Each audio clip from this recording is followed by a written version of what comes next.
മനസ്സിലൊരു പാട്ട് പാടാൻ പറഞ്ഞതായിരിക്കും. മാപ്പിള സോങ് എനിക്ക് എല്ലാം ഇഷ്ടപ്പെട്ട ഒരു പാട്ട് പാടാം.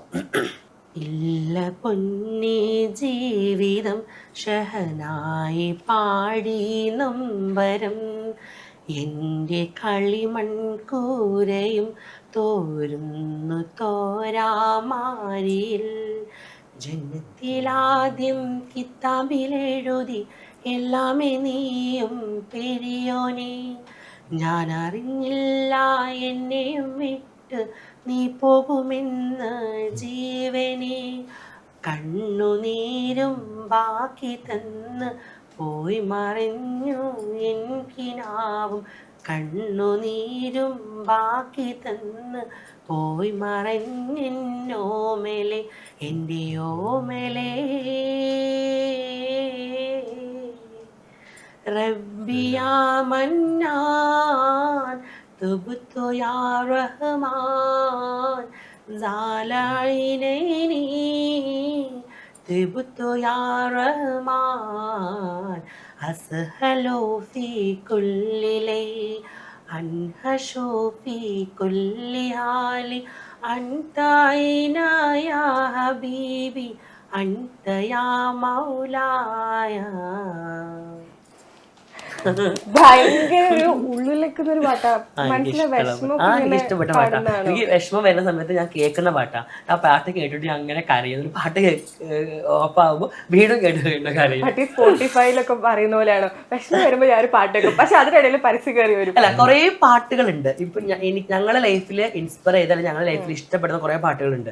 അടുത്തൊരു പാട്ടാണ് കണ്ണീർപ്പാടം, സഖാവിന്റെ പാട്ട്, അതേപോലെ ഞങ്ങളെ വാവാമുല്ല സജീർ ഖാന്റെ വാവാമുല്ല സോങ്, ഇതൊക്കെ ഞങ്ങളുടെ ലൈഫിൽ. പിന്നെ അതേപോലെ ഓ നിനപ്പ് നെഞ്ചുക്കൾ നീ വരും, ആ പാട്ടും തമിഴ് സോങ് ഒക്കെ ഞങ്ങളുടെ ഫേവറേറ്റ് സോങ് ലിസ്റ്റിൽ പെട്ട പാട്ടുകളാണ്. നിങ്ങളുടെ ഈ ഒരു കപ്പിൾ ലൈഫ് ഒരു സിനിമയാക്കാൻ പറഞ്ഞ അത് ഏത് സിനിമയാക്കും? ഏതിലെ മുഷ്കില്? അയ്യോ, ഏതിലെ മുഷ്കില് അടിപൊളി. ആരായിരിക്കും? ഞാനോ? ഞാനതിൽ ഐശ്വര്യ റായ്, രൺബീർ.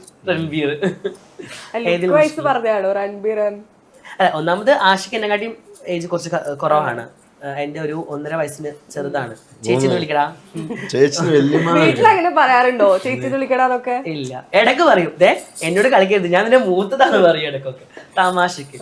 നോർമലി ഞങ്ങളിപ്പോ കൊറേ ഞങ്ങൾ അങ്ങനെ എപ്പോഴും തല്ലുകൂടാറില്ല. ഞങ്ങള് കൊറേ ഒക്കെ ആയി. ഇപ്പൊ ഞാൻ അങ്ങോട്ട് പറയും എന്തെങ്കിലുമൊക്കെ ഒരു പ്രശ്നം ഉണ്ടാക്കി നമുക്ക് തല്ല് കൂടിയാലോ എന്ന് പറഞ്ഞാൽ ഇപ്പം ഭയങ്കര ഹാപ്പി ആയിട്ട് മാഷാഅല്ലാഹ് ദൈവം സഹായിച്ച് അങ്ങനെ തന്നെ പോട്ടെ. അപ്പൊ അങ്ങനെയാണ് പോകുന്നത്. ആരാണ് കൂടുതൽ റൊമാൻറ്റിക്? ഞാൻ. ആഷിയല്ല, ആഷി പണ്ട് നല്ല റൊമാൻറ്റിക് ആയിരുന്നു. ഇപ്പൊ ഞാൻ നിങ്ങൾക്ക് വേണ്ടി പ്രത്യേകം കുറച്ച് ക്വസ്റ്റ്യൻസ് ഉണ്ടാക്കി വന്നിട്ടുണ്ട്. ഓക്കെ. ഇപ്പൊ അങ്ങോട്ടും ഇങ്ങോട്ടും ദൂരെയുള്ള സ്ഥലങ്ങളിലൊക്കെ പോയാൽ ടെക്സ്റ്റ് മെസ്സേജ് അയക്കൂലേ? അപ്പൊ ആ ടെക്സ്റ്റ് അയച്ച് നമുക്ക് തിരിച്ച് റിപ്ലൈ ഒക്കെ ഭയങ്കര മടിയായിരിക്കും. അങ്ങനെയുള്ള ഒരു മടിയനാരാ? അത് എനിക്കായിരിക്കും. ആഷി റിപ്ലൈ ചെയ്യും. ആഷി ഇപ്പൊ ഞാൻ വീടിന്റെ ഉള്ളിലാണെന്നുണ്ടെങ്കിൽ പുറത്ത് തൊട്ടപ്പുറത്ത് ഞാൻ വീടിന്റെ ഉള്ളിൽ നിൽക്കുകയാണ്, വീടിന്റെ ഡോർ തുറന്ന അപ്പുറത്ത് എന്തെങ്കിലും നടക്കുന്നെങ്കിൽ അപ്പം ഫോട്ടോ എടുത്ത് എനിക്ക് വാട്സപ്പ് ചെയ്യും. വേഗം വായ, പുറത്ത് ഒരു ആമ വന്നിട്ടില്ല. ഇന്നലെ അതായിരുന്നു അദ്ദേഹം പറയാൻ കാരണം. ഞാൻ വീട്ടിലിരുന്ന് ഫോൺ ചെയ്തോണ്ടിരിക്കുക, ഇപ്പൊ റൂമിൽ ഉണ്ടായിരുന്നു. പിന്നെ എപ്പോഴാണ് എനിക്ക് നോക്കുമ്പോൾ ആഷിന്റെ ഇതിൽ നിന്ന് എനിക്ക് മെസ്സേജ് വരുന്നത്. ഞാൻ പറഞ്ഞത് എന്താ, ഓപ്പൺ ആക്കി നോക്കുമ്പോൾ ഈ മഴയത്ത് വലിയ ആമ വരുമല്ലേ, ആമ ഫ്രണ്ടിൽ കൂടെ ഞാൻ പൊക്കോണ്ടിരിക്കുക. അത് കാണിക്കാൻ വേണ്ടിയിട്ടാണ് എന്നെ വിളിക്കുന്നത്. സ്വന്തം വീട്ടിലിരുന്നിട്ട് അപ്പുറത്ത് ഫോണിലാണ് എനിക്ക് വിളിച്ചോണ്ടിരിക്കുന്നത്, വാട്സപ്പ് കോള്. നിങ്ങളിൽ ആരാ പെട്ടെന്ന് ഭയങ്കര ഇമോഷണൽ ആവുന്നത്? ആരാ? ഞാൻ. അപ്പൊ എന്താ ചെയ്യാ? സമാധാനിപ്പിക്കാൻ വേണ്ടി എന്താ പറയാ?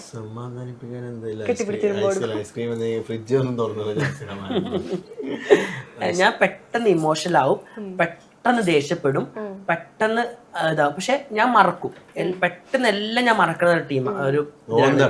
കാരണം എനിക്ക് അവരെന്നോട് ചെയ്തെല്ലാം ഞാൻ മറക്കും. പിന്നെ കണ്ടപ്പോ അവരോട് സംസാരിക്കും. എന്റെ ലൈഫിൽ ഞാൻ മറക്കാത്ത ഒറ്റ ഒരാളേ ഉള്ളൂ.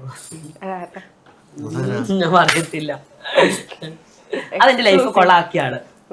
ആ ഒരു സമയത്ത് ലൈഫ് കൊളാക്കിയത് അറിയാലോ, ആ ഒരാളെ മാത്രം. ഞാൻ വെറുപ്പാണോ അത്?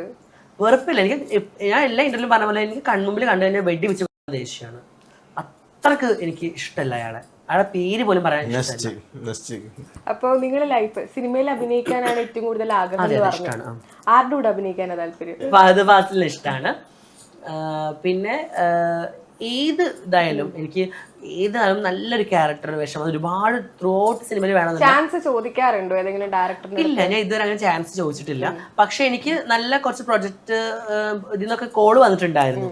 പക്ഷെ അങ്ങനെ കുറെ ഒക്കെ ഇഷ്ടപ്പെടാത്ത വേഷങ്ങളായതുകൊണ്ട് അങ്ങ് മാറിയെന്നുള്ളൂ. എനിക്ക് നല്ല ഒരുപാട് നല്ല എക്സ്പോസ് ആയിട്ടുള്ള വേഷം വേണമെന്നില്ല, എനിക്ക് ഉള്ളത് കുഞ്ഞൊരു വേഷമായാലും മതി. പക്ഷെ ആ സിനിമയിൽ ഒട്ടുമിക്ക അങ്ങനെ നോക്കുമ്പോൾ ആ ഒരു വേഷത്തിന് ഒരു കുഞ്ഞൊരു പ്രാധാന്യം, അല്ലെങ്കിൽ ആ കഥാപാത്രം ആൾക്കാരുടെ മനസ്സിലിരിക്കണം, അത്രേ ഉള്ളൂ. ഓഡീഷൻസ് ഒക്കെ അപ്പൊ അറ്റൻഡ് ചെയ്തിട്ടുണ്ടോ? ഇല്ല, എനിക്ക് ഓഡീഷൻസ് കോളൊക്കെ വന്നിട്ടുണ്ട്, ഞാൻ പോയിട്ട് അറ്റൻഡ് ഒന്നും ചെയ്തിട്ടില്ല ഇതുവരെ. അപ്പൊ എങ്ങനെയാണ് ഈ ദുബായിലേക്ക് തിരിച്ചു പോകാൻ പോകുന്നത്? ദുബായിലേക്ക് ഇനിയിപ്പോ പോവാണെങ്കിൽ തന്നെ എന്റെ പാസ്പോർട്ടൊക്കെ ചേഞ്ച് ചെയ്ത് ജെൻഡർ ഐഡന്റിറ്റി ഒക്കെ ചേഞ്ച് ചെയ്തിട്ട് ഒരു സ്ത്രീ ആയിട്ട് തന്നെ പോകണം എന്നുള്ളൊരു ആഗ്രഹമുണ്ട്. ദൈവം സഹായിച്ചാൽ അത് നടക്കട്ടെ. നടക്കട്ടെ, നമ്മളീ പ്രാർത്ഥന ഒക്കെ ഉണ്ട്. അപ്പോ നിങ്ങൾ ഈ സോഷ്യൽ മീഡിയയില് റീൽസ് കാര്യങ്ങളൊക്കെ ചെയ്യുന്നുണ്ട്, നല്ല റീച്ചും കിട്ടുന്നുണ്ട്. പക്ഷെ ജാസിനെ പോലത്തെ ഒരുപാട് ട്രാൻസ് ആയിട്ടുള്ള ആളുകളുണ്ട്, കമ്മിങ് ഔട്ട് ചെയ്യാൻ മടിയുള്ള പിള്ളേരൊക്കെ ഉണ്ട്. അപ്പൊ ഈ സോഷ്യൽ മീഡിയ ഒരു ബോധവൽക്കരണത്തിനും കൂടി ഉപയോഗിക്കാൻ പറ്റില്ലേ? തീർച്ചയായിട്ടും ഞാൻ ചെയ്യാറുണ്ടല്ലോ. കാരണം അവർക്ക് പേടിയായിരിക്കും, ഇത് പുറത്ത് പറയാൻ പേടിയായിരിക്കും, സമൂഹത്തിനെ പേടിയായിരിക്കും, ആരോടാണ് ഇത് പറയേണ്ടതെന്നുള്ളൊരു കൺഫ്യൂഷൻ ഉണ്ടാവും. ഞാൻ പറയുമ്പോ വീട്ടിൽ തന്നെ പറയണം, അമ്മനോട് പറയും. ഞാൻ ഫസ്റ്റ് എന്റെ ഉമ്മയോടാ പറഞ്ഞത്, അത് എൻ്റെ ഫ്രണ്ട്സ്. അത് കഴിഞ്ഞിട്ട് വീട്ടിൽ പറയുമ്പോൾ വീട്ടിൽ എൻ്റെ ഉമ്മയോടാണ് ഞാൻ പറയുന്നത് ഫസ്റ്റ്. അപ്പം ഉമ്മ പറഞ്ഞു, ഈ അങ്ങനെയൊന്നുമില്ല, അതൊക്കെ നിനക്ക് തോന്നുന്നതാണ്, കുറെ ആൺകുട്ടികളുടെ കൂടെ പോയി കളിച്ചാൽ മതി, അല്ലെങ്കിൽ ആൺകുട്ടിയുടെ ജിമ്മിന് പോയോ, ക്രിക്കറ്റ് കളിച്ചോ, ഫുട്ബോൾ, അപ്പോൾ മാറും, നീ പെൺകുട്ടിയുടെ കൂടെ ഉള്ള ഇത് ഫ്രണ്ട്ഷിപ്പ് മാറ്റിയാൽ മതി എന്ന് പറഞ്ഞിട്ട് എൻ്റെ വീട്ടിൽ അങ്ങനെ പറഞ്ഞത്. പക്ഷെ അതല്ല, ഇതൊരു ജനറ്റിക് പ്രോബ്ലം അല്ല, ഇത് നമ്മൾ ലൈഫിൽ നമ്മൾ ജനിക്കുമ്പോൾ അത് നമ്മുടെ ഉള്ളിൽ ഉണ്ടാവുന്ന ഒരു ഫീലാണ്. അപ്പം അത് അങ്ങനെയാന്ന് പറഞ്ഞ് അക്സെപ്റ്റ് ചെയ്യാനുള്ള ഒരു മനസ്സ് കാണിക്കണം. ഇപ്പൊ ഉമ്മ അക്സെപ്റ്റ് ചെയ്തിട്ടുണ്ടോ? ഉമ്മ അക്സെപ്റ്റ്. സിസ്റ്റേഴ്സ് ഉണ്ടെന്ന് പറഞ്ഞില്ല, അവരുടെ ഒരു റിയാക്ഷൻ? സിസ്റ്റേഴ്സിന്റെ ഹസ്ബൻഡ്സ്, ഒരാളെ ഹസ്ബൻഡ് അക്സെപ്റ്റഡ് അല്ല, ബാക്കിയുള്ളവർക്ക് ഓക്കെ. നമ്മൾ ശരിക്കും ആരും ഈ ഒരു ഐഡന്റിറ്റിയിൽ ജനിക്കുന്നവരല്ല, ദൈവമാണ് നമ്മളെല്ലാവരും സൃഷ്ടിച്ചത്. ചിലർ അങ്ങനെ ആവുന്നുണ്ട്, ചിലർ ഇങ്ങനെ ആവുന്നുണ്ട്, അത് ആരെയും കുറ്റമല്ല. പക്ഷെ ചില ആളുകളുടെ ഒക്കെ കമന്റ്സ് കണ്ടാൽ നമ്മൾ വിചാരിക്കും, എന്തിനാണ് നമ്മൾ ജനിച്ചു പോയെന്ന്. ഞാൻ ഒരു കാര്യം പറയട്ടെ, ഇപ്പോൾ എൻ്റെ ഒരു വലിയൊരു കാര്യം എന്ന് പറയുന്നത്, ഞാനിപ്പോൾ ഈ ഇന്റർവ്യൂവിൽ പറയാണ്, എനിക്ക് സ്ത്രീയായി ജനിക്കണം എന്നുള്ള ആഗ്രഹമുള്ള വ്യക്തിയല്ല ഞാൻ. ഇപ്പോൾ ഞാൻ ജനിച്ചത് പുരുഷനായിട്ടാണ്. എനിക്ക് ദൈവം പുരുഷനായിട്ടുള്ള പോലെ തന്നെ എനിക്ക് പെണ്ണാവാൻ ഇഷ്ടം എന്നല്ല ഞാൻ പറയുന്നത്. ഇപ്പോൾ എൻ്റെ ഉള്ളിലൊരു പെണ്ണത്തുള്ളതുകൊണ്ടാണല്ലോ ഞാൻ ഇപ്പോൾ കമ്മൗട്ട് ചെയ്ത് ഞാൻ സ്ത്രീയായി മാറുന്നത്. എനിക്ക് ഒരു പെണ്ണായി ജനിക്കണം എന്നുള്ള ആഗ്രഹമൊന്നുമില്ല. പുരുഷനാണെങ്കിൽ പുരുഷനായിട്ട് മാത്രം, സ്ത്രീ ആണെങ്കിൽ സ്ത്രീയായിട്ട് മാത്രം. ഈ രണ്ടിൻ്റെ ഉള്ളിൽ കിടന്നുള്ള ജന്മം ഉണ്ടല്ലോ, അത് തരരുത്. ഇനിയിപ്പോൾ അടുത്ത ജന്മത്തിൽ ഇതേപോലത്തെ ജന്മം വേണമെന്ന് വെച്ചാൽ ഞാൻ വേണ്ടെന്നേ പറയുള്ളൂ. എനിക്ക് ഒരിക്കലും ഒന്നെങ്കിൽ ഒരാണ്, പൂർണ്ണതയുള്ള ഒരാണ്, അല്ലെങ്കിൽ ഒരു അപൂർണതയുള്ള ഒരു പെണ്ണ്. ഈ രണ്ടിൻ്റെ ഇടയിൽ കിടക്കുന്ന ഒരു മനസ്സ് തന്നിട്ട് പരീക്ഷിക്കല്ലേ ദൈവം എന്നുള്ളത്.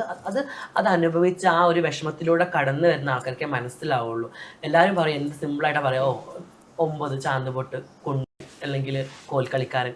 പക്ഷെ അത് അനുഭവിക്കുന്നവർക്കേ അത് മനസ്സിലാവും.